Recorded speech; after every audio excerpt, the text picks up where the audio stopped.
انسان کب کہہ سکتا ہے کہ میں اللہ کے رسول صلی اللہ علیہ وسلم سے محبت کرتا ہوں؟ اس وقت کہہ سکتا ہے جب اللہ کے رسول صلی اللہ علیہ وسلم کی سنتوں سے محبت کرے، تب جا کر محبت کہلاتا ہے۔ کھانا ہو تو سنت کے طریقہ ہو، چلنا ہے تو سنت کے طریقے سے چلنا ہے، کسی سے بات گفتار کرنی ہو تو سنت کے طریقے سے کرنی ہو، تو پتا چلے کہ اللہ کے رسول صلی اللہ علیہ وسلم سے محبت کرتا ہے۔ آج انسان کیا ہے بھائی، پانی پی لے بیٹھ کر کھڑے ہو کر پانی نہ پی، یہ تو سنت ہے، فرض تو رہی ہے، گناہ تو نہیں ہوگا۔ یہ لوگ کہہ لیتے ہیں، اتنی آسانی سے جھڑک دیتے ہیں سنت کو، یہ تو سنت ہے، کھڑے ہو کے پانی پی لے تو گناہ تو رہی ہے۔ آئس کریم کھانے میں بیٹھ کے کھا لو، نہیں سنت ہے، کوئی گناہ کی بات نہیں ہے۔ تو سنت کو اس قدر ہلکے میں لے لیتے ہیں انسان کہ اس کی اہمیت ہی نہیں سمجھتے، جبکہ سنت کو ادا کیے بغیر کوئی انسان اللہ کے رسول صلی اللہ علیہ وسلم سے محبت نہیں کر سکتا۔ اللہ کے رسول صلی اللہ علیہ وسلم سے محبت کا تقاضا اس وقت پورا ہوگا جب انسان سنت کو اپنی زندگی میں گزارے گا۔ ہر انسان سنت کو ہلکے میں لے لیتا ہے، اپنی زندگی کے سارے آرام اور راحت کو سنت کے مطابق نہیں گزارنا چاہتا ہے۔ وہاں کیا کہنا ہے، یہ تو سنت ہے، فرض ہو رہی ہے، تو آپ کے تن پر جو کپڑے ہیں وہ بھی تو سنت سے خالی کرنے ہیں۔ آپ فرض کہنا ہے آپ شریر کے گھٹنے تک کپڑا پہن نہیں پہنے آپ، لیکن آپ کیا کہتے ہیں اچھے لباس ہونے چاہیے، عمدہ لباس ہونے، قیمتی گاڑیاں پہنے، اچھی ٹوپیاں لگائیں، بہترین عمدہ سوندہ گھر بنائیں، مکان بنائیں، مکان کو جھوپڑی بنانے زندگی گزر جائے گی، اس میں سنت ہے۔ فرض ہو رہی ہے، فرض کیا ہے، فرض اتنا ہے کہ جھوپڑی بنانے آپ اس میں زندگی گزر جائے گی، نہیں، لیکن بنائیں گے بلڈنگ، محل بنائیں گے، خصوصا بنائیں گے، تو وہاں فرض نہیں چلتا ہے، وہاں پر فرض نہیں چلتا ہے، لیکن اگر پانی پینے کا نمبر آئے تو فرض ہو رہی ہے، یہ تو سنت ہے، جو بیٹھ کے نہیں کھائے ہو پینے پر رس کی بات نہیں، کھانے کے لیے بیٹھے بھائی سنت طریقے سے کھا لو، تو یہ تو سنت ہے، گناہ نہیں ملے گا۔ دسترخوان لگا لو بھائی تو سنت ہے، کوئی بات نہیں، کوئی رس کی بات نہیں، بغیر دسترخوان لگائے انسان کھانا کھا لیتا ہے۔ اکثر گھروں میں یہی ہوتا ہے کہ اس کا اہتمام نہیں ہوتا کہ انسان دسترخوان لگا کر کھانا کھائے، دسترخوان کے بغیر کھانا کھا لیتا ہے، وہ ہے کہ اس کے نزدیک سنت کی اہمیت نہیں ہے، کہتا فرض ہوتا ہے ضروری ہے ایسا کرنا، تو فرض تو سنت تو یہ بھی نہیں ہے کہ دستر کے کھانا کھائے، فرض یہ بھی نہیں ہے۔ اتنا کھانا کھانا ہے جس سے آپ کی زندگی بچ جائے، ایک سوچی روٹی پانی پھگو کر کھا لیں، فرض یہی ہے۔ فرض کتنا ہے، اتنا کھائے جس سے آپ کی زندگی باقی رہے، بس اتنا فرض ہے، تو اس پر وہاں تو عمل نہیں کرتے، یہ فرض اتنا ہی اسی کو عمل کر لیتے ہیں۔ لیکن اگر سنت کا نمبر آ جائے تو وہاں کہہ رہے سنت ہے، معمولی چیز ہے، کوئی بات نہیں ہے، تو سنت سے اتنا کرنا کش ہو گئے، تو اللہ تعالیٰ کیسے اس انسان سے محبت کرے گا جو اللہ کے رسول صلی اللہ علیہ وسلم سے سنت پر عمل نہیں کرتا ہے۔ آپ صلی اللہ علیہ وسلم نے فرمایا اپنے صحابہ کرام سے، ایک زمانہ ایسا آئے گا کہ اگر اس زمانے میں انسان میری ایک سنت کو زندہ کرے گا تو اللہ تعالیٰ اسے 100 شہیدوں کا ثواب عطا کرے گا۔ صحابہ کرام حیران ہو گئے کہ اللہ کے رسول صلی اللہ علیہ وسلم ایسے کون لوگ ہیں، کون ایسے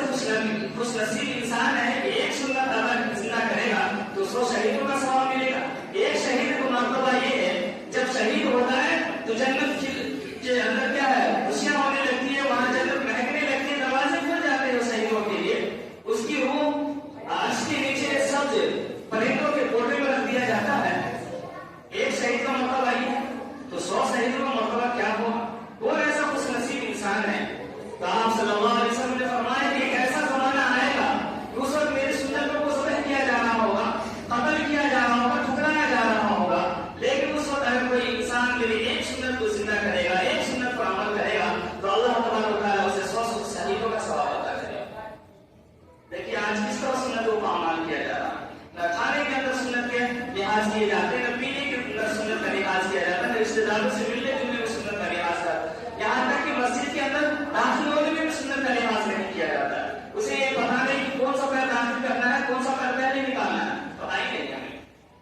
یہ معلوم نہیں کہ مسجد میں آئے تو کس طرح کا کپڑا پہن کر آنا ہمارے لیے سنت ہے، پتا نہیں کس انداز میں مسجد میں بیٹھے تو سنت ہو، پتا ہی نہیں ہمیں، کیوں؟ سنت سے محبت ہی نہیں ہے۔ جب سنت سے محبت نہیں ہوگی تو اس کے بارے میں تحقیق کرنا بھی ہمارے لیے کیا ہے، مشکل ہو جائے گا۔ اگر محبت ہوگی تو ظاہر سی بات ہے اس کے بارے میں کوئی بھی ہوگی، بھائی سنت طریقہ کیا مسجد میں داخل ہونے کا، کیسے بیٹھنا چاہیے مسجد کے اندر، کون سا لباس پہن کے جانا چاہیے، اس کو لگا کے جانا چاہیے نہیں جانا چاہیے، مسواک کرنی چاہیے نہیں کرنی چاہیے، وضو سے پہلے کیا کرنا چاہیے، وضو کے بعد کیا دعا پڑھنی چاہیے، چیزیں کیا ہے سنت میں اختلاف ہے، لیکن اس کا اہتمام نہیں، اہتمام نہیں، اس وجہ سے ہماری عبادت کے اندر جان بھی نہیں ہے۔ لیکن پھر بھی اللہ اتنا مہربان ہے کہ ایک انسان نماز پڑھنے کے لیے کھڑا ہوتا ہے۔ حضرت رحمانی رحمۃ اللہ علیہ بہت بڑے اللہ والے گزرے ہیں، یہ اپنے وقت کے بادشاہ تھے، انہوں نے اپنے بادشاہ کو پکا کر زہد اختیار کر لیا، یعنی سب کچھ کو چھوڑ کر بس اللہ ہی کو پانے کے چکر میں لگ گئے۔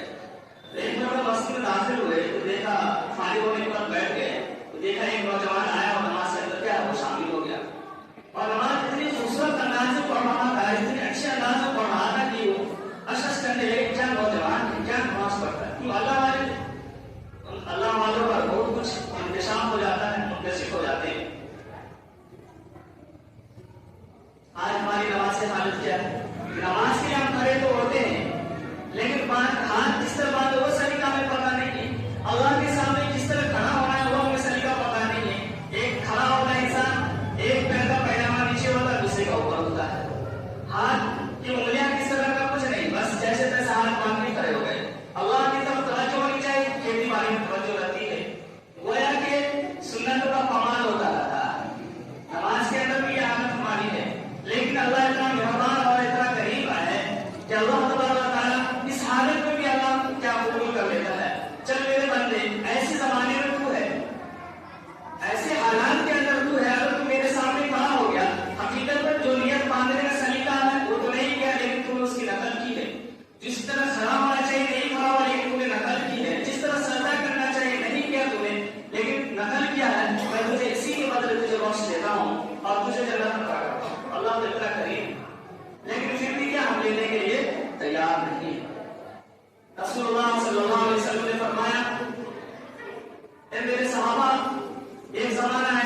آخری سانس تک میں یا امتی یا ربی امتی یا ربی امتی کہتے ہیں. جب حشر کا میدان ہوگا وہاں بھی اللہ کے رسول صلی اللہ علیہ وسلم یا ربی امتی یا ربی امتی کہہ رہے ہوں گے. کتنی محبت ہے اس امت سے، اپنی امت سے کتنی الفت ہے، محبت ہے. لیکن اگر ان کی سنت کو ہم ٹھکراتے تو ظاہر سی بات ہے کہ اللہ کے رسول صلی اللہ علیہ وسلم تکلیف پہنچا رہے ہیں. اگر آپ صلی اللہ علیہ وسلم کو ہم نے تکلیف پہنچایا تو بتائیے کیسی نجات ہمارے لیے ممکن ہوگی، کیسے ہم جنت کے اعلیٰ مقام حاصل کر سکتے ہیں، کیسے اللہ تبارک و تعالیٰ کے برگزیدہ کا قرب حاصل کر سکتے ہیں. اس لیے جہاں تک ممکن ہو سکے سنت پر عمل کرنے کی کوشش کریں. خاص طور پر عموماً جو ہوتے ہیں کھانے پینے کے اندر سنت کی رعایت نہیں کی جاتی ہے، اس کے اندر کریں. چلنے پھرنے میں لوگوں سے ملنے جلنے کے اندر کیا طریقہ کار ہے، اس کے اندر سنت جو ہے اس کو اختیار کرنی چاہیے. اللہ تبارک و تعالیٰ ہم سب کو سنت کے مطابق زندگی گزارنے کی توفیق عطا فرمائے.